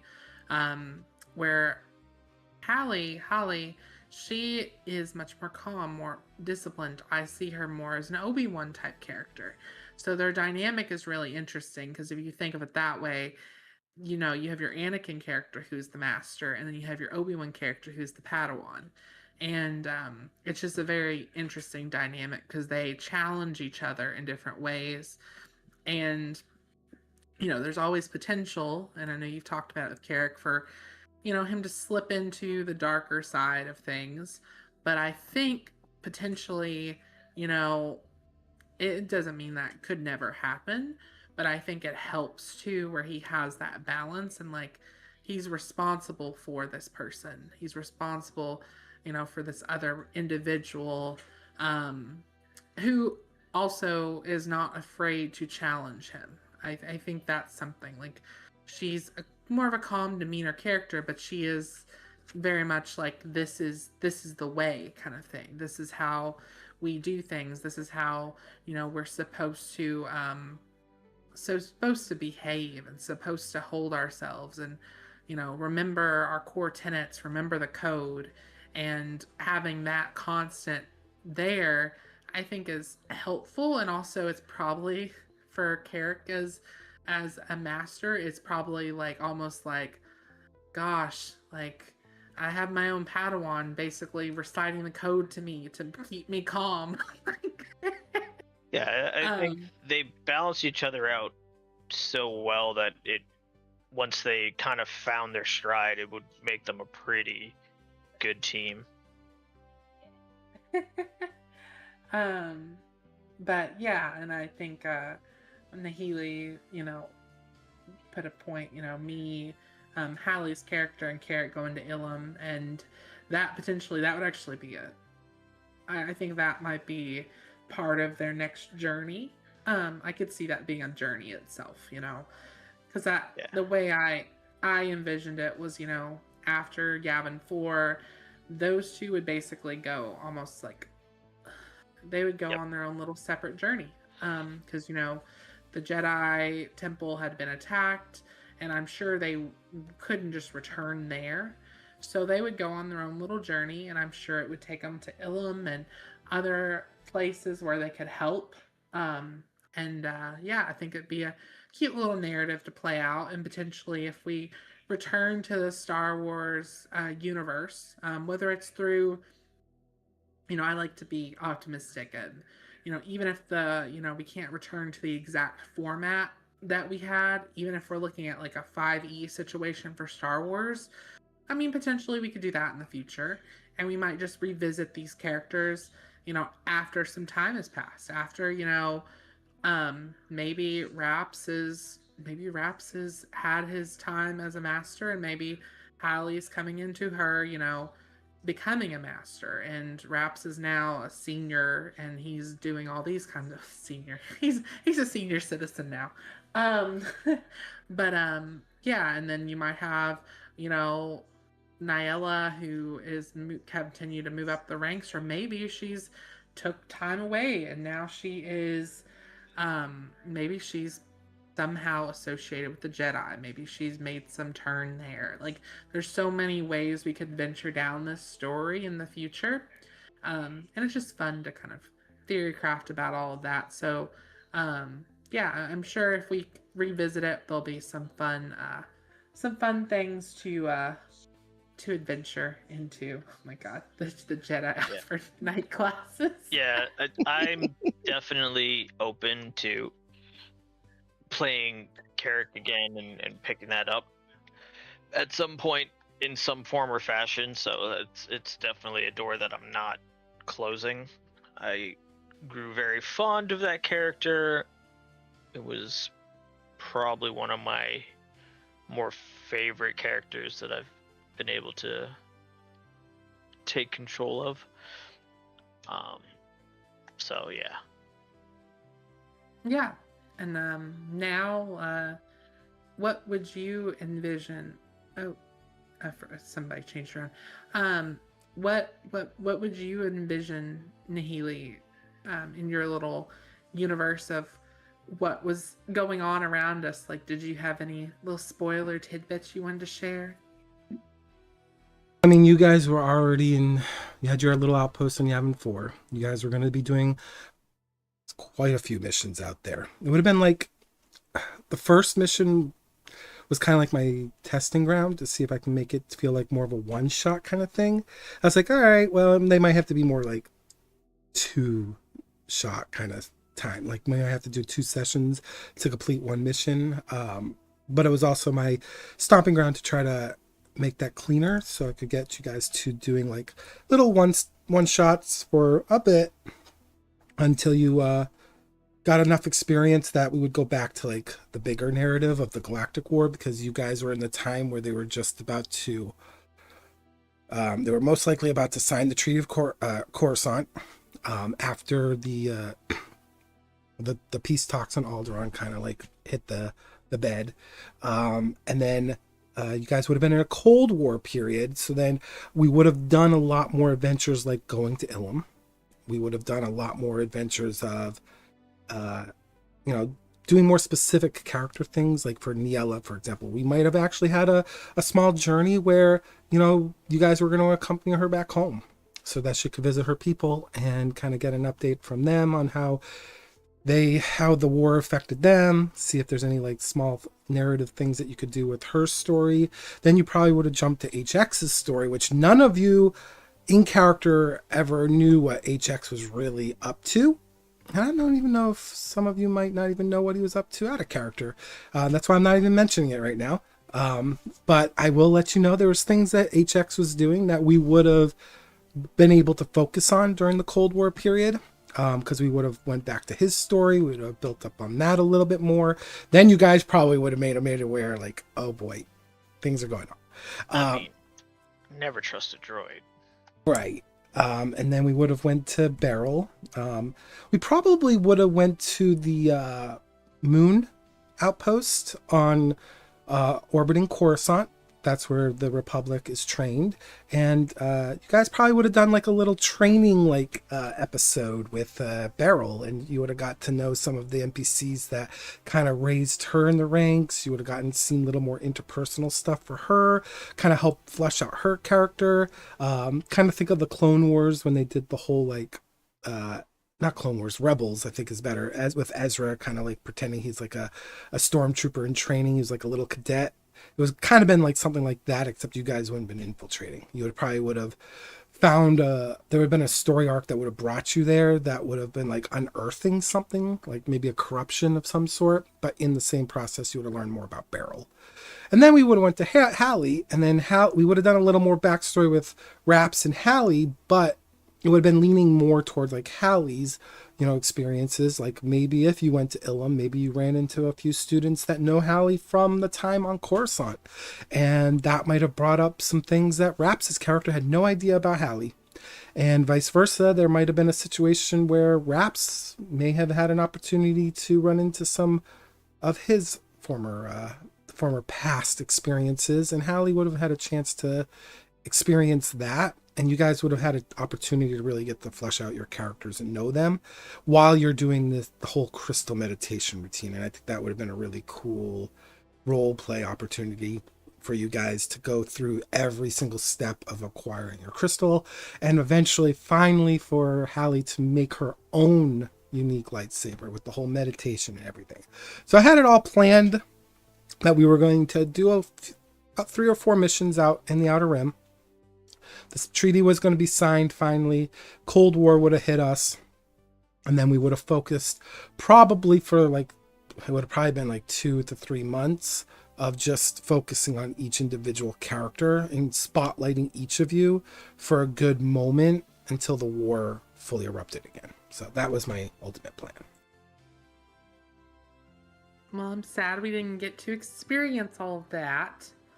But yeah, there's still opportunities for us to experience all or some of it for sure. And I like that you shared some of that, because I think it gives us a picture of, so much. We had come a long way with our Star Wars characters, but there was still so much more to go, and there's still potential for that down the line. And yes, Cecile still exists in the universe. I don't know 100, I haven't really actually thought about Cecile in some time, so I don't know exactly what she'd be doing. I know she was going to be on Corellia. Somewhere running. No, she's not running anymore. That was one reason. She's with the person she cares about, and that's she's trying to live a life where she doesn't have to run. Not to say she wouldn't have to run at some point, but I feel like that was a big thing. She wanted to stop running, and she wanted to find the person and be with the people that she cared about, because of everything that happened with Ula. It really kind of pinched her brain of like what matters right now with this world and what she's seeing, like all the theatrics of it. What really matters is the people around you, and are you with the people that matter most to you? And that's just a nice way of saying y'all weren't it for Cecile. I would like to think that Cecile finds that she has a reason to protect someone now, and she's not going to run, and she takes on a role on Corellia that plays up to her. That would be a nice turn. Yeah. She became a mom. Oh, that's up to Cersei. Yeah. I think it's, she has someone or something she wants to protect, and do what she can to keep that individual or that thing safe. And yeah, I mean, she's also a character that could be explored further in another part of the story. But yeah, it was a definitely fun experience, and I wanted to just kind of us all to kind of take a moment to kind of tie up some of that a little bit, so we don't leave it like untold. Again, we can always revisit it potentially in the future, but now I feel better saying, even if for some reason we don't get that opportunity, we at least have a good idea of the journey our characters are on, or will be on, or would be on. And I think that's a nice way to kind of give them all like their little toast as we move on to our new campaign, our new Mass Effect campaign, where we all have very different characters, a very different experience. So that is we're starting that campaign tomorrow. Yeah, I think it's at least one thing. At least I'm glad I was able to bring that up. There's a lot of planning that goes on with this, so I do hope we go back to Star Wars. I think between when we started and up to when we couldn't continue any further, not because of us, but because of technical issues, I had like 36,000 words written up. So that isn't like lost on me. And the same love and care is going into Daggerheart. There's a lot of planning. I have to try to plan ahead and kind of leave breadcrumbs. Hopefully you'll take the breadcrumbs because it's less work for me. But if you don't, you don't. And I have like backup plans for that. But it's not like perfect backup plans. And I think that's what's great about pen and paper, is that sometimes you just have to wing it. And the same love and care is going to go into Mass Effect, where I'm kind of writing a lot of ideas ahead of what you're going to be role-playing in the event that you take me off course. So I have at least some backup ideas of what to do. There's a lot of Well- planning going on. Well, Thistle eats lots of bread, so you don't need to worry about the crumbs. She'll eat those up. I will say I did learn something from our Star Wars experience, though. I learned quite a bit about myself.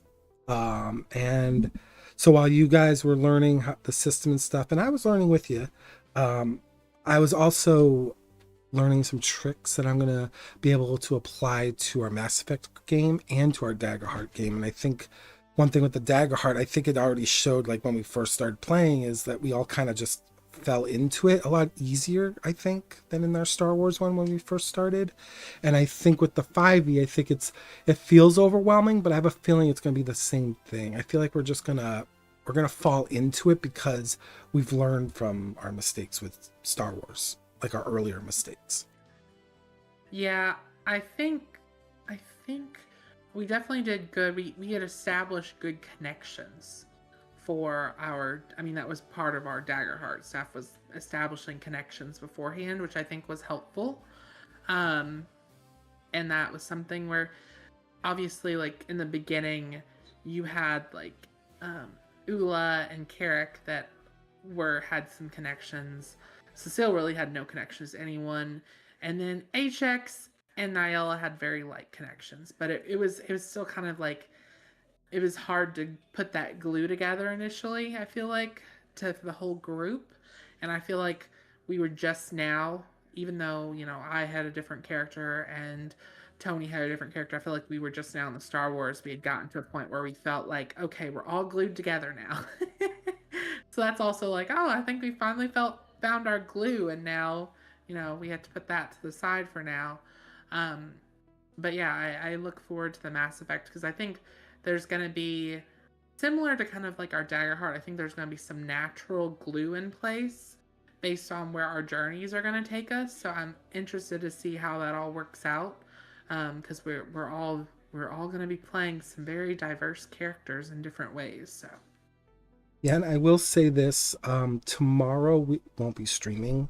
There's a reason for that. I don't want anyone to have pressure on them learning the system first out of the gate. So our first session will be off stream. We'll be just focusing on making sure all our players are comfortable with the new system, making sure that they can ask questions and not feel the pressure of it being recorded.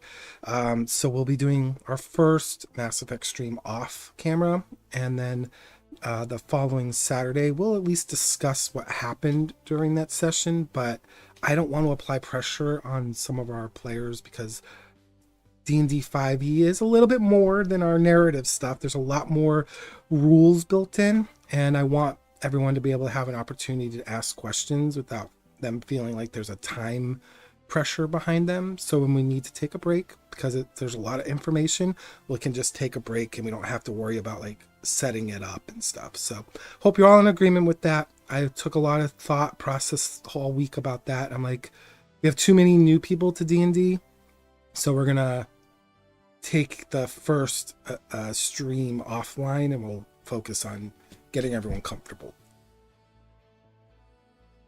I like that idea. I'm really looking forward to Mass Effect tomorrow, but also know that I have a lot to learn. Definitely learned a lot from Star Wars, though, so I think a lot more comfortable than I would have been a year ago. Yeah, and you and Lies kind of joined our first kind of temporary D&D session like midway, so you didn't even have like the origin stories of what all happened, and there's a little tiny stuff that went on, so that must have been all confusing. So it'll be nice to get into the D&D session like right from the start, because then it won't feel so like, what happened to you guys? Yeah, that'll be good.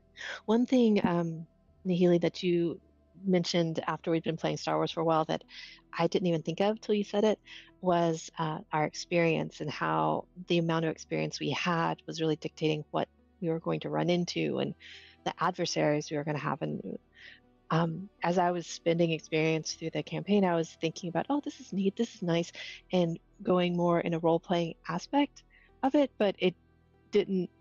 I wasn't thinking about the overall character as much when I was spending experience, if that makes sense. So that was a lesson that I thought was really important for me. So going into the new campaign, just I know it'll be different. It's not like the experience system of Star Wars, but thinking through the bigger picture like that, I thought that was really, really a different aspect that I hadn't considered. Yeah, we won't be doing experience in our D&D session. We'll actually be doing what we call milestones. The reason why I have to do milestones is because I'm breaking up 3 large stories into 3 acts. And the first act will be essentially completed at the level when you guys hit level 7, because when you hit level 7, that's me pretty much announcing that you're entering act 2. And once you hit level 13, you'll be entering act 3.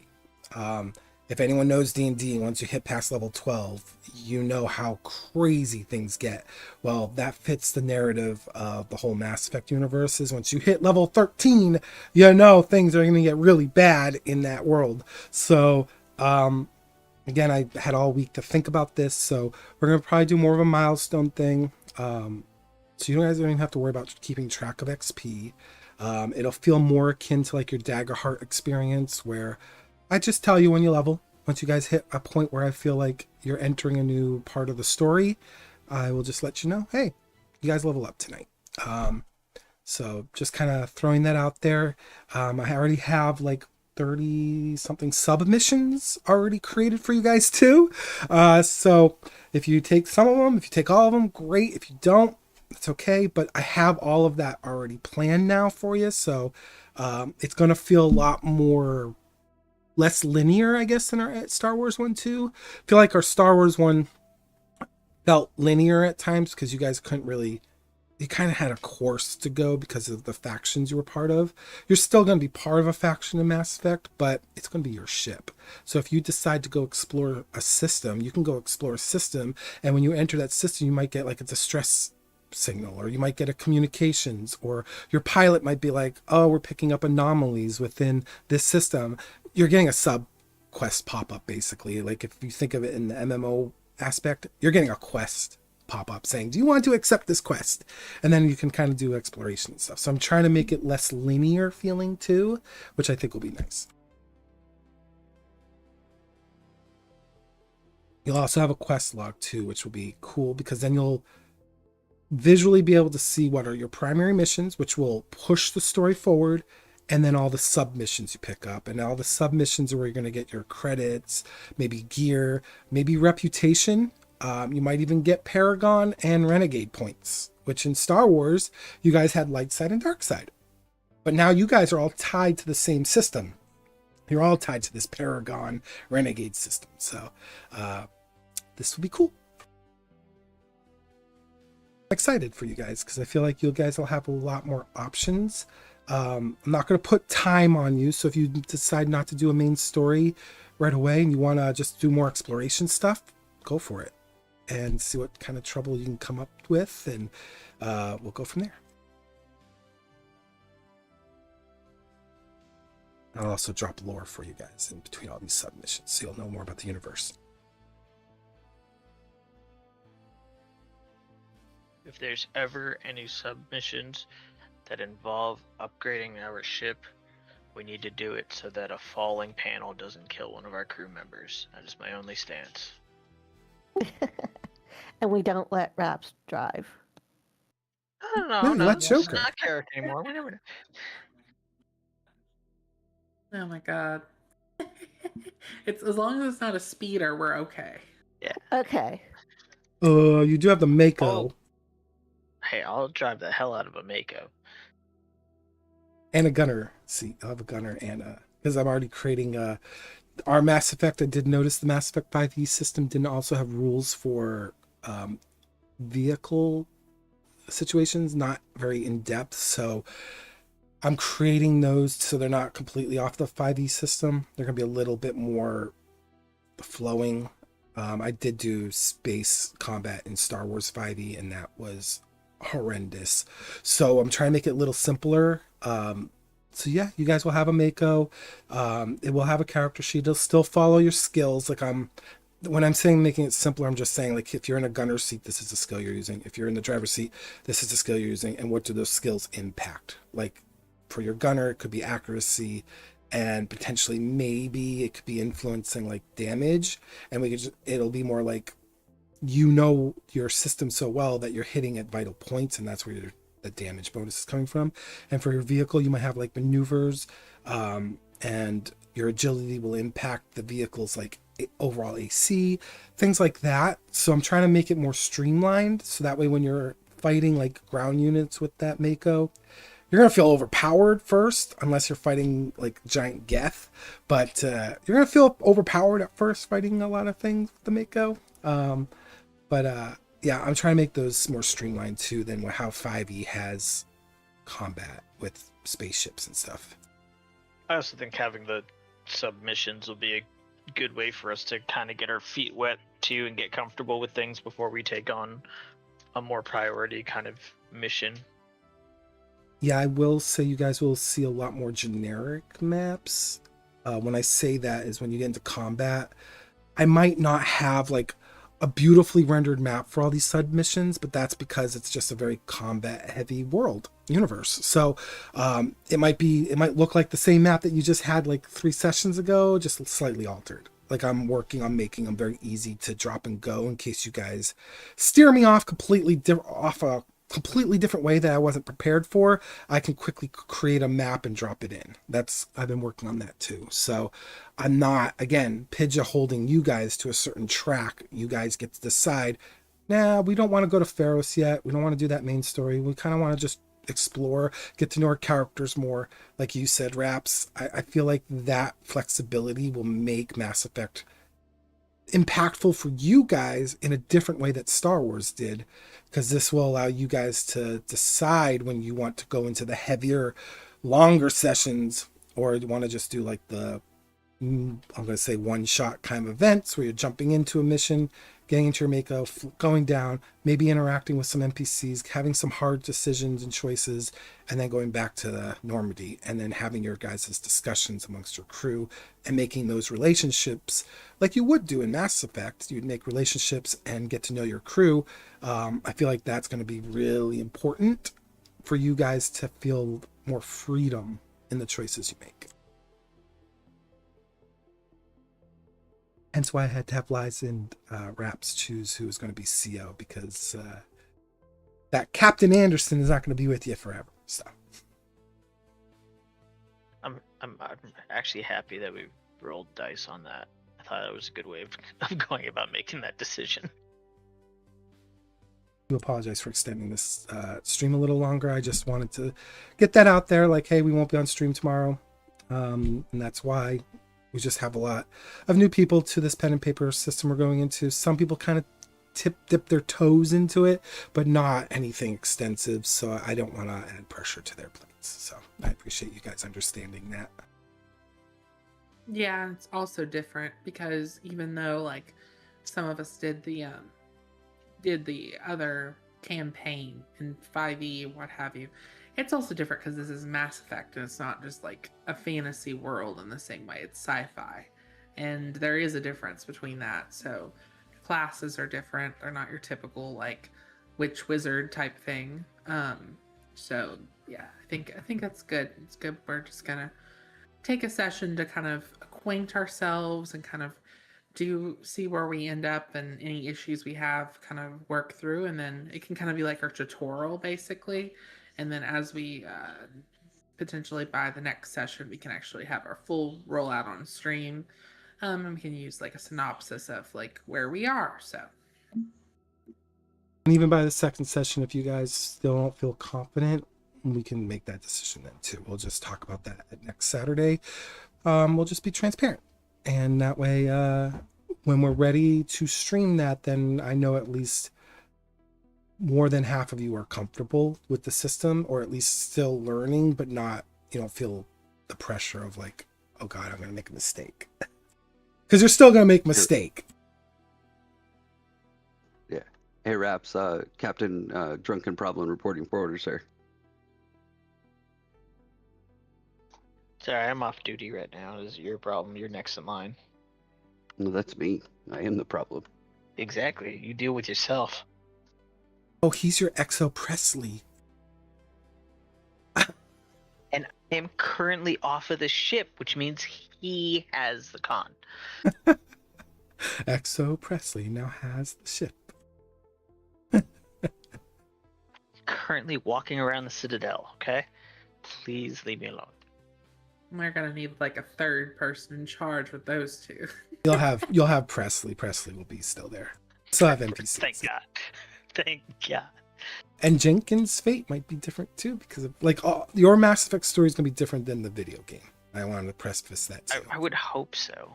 There's no Shepherd in Otherwise- your universe. We are a collective shepherd. Yep, more or less. And you'll notice too, I've created like mini maps. So when you're not in combat, at least you guys can identify, like if you split up on the Citadel, at least you can identify where your friends are in the Citadel, because that's a huge place and I don't want you guys going, wait, where were you? So we'll have reference points of like, oh, I'm in the wards and you're in the Presidium. We're pretty far from each other right now.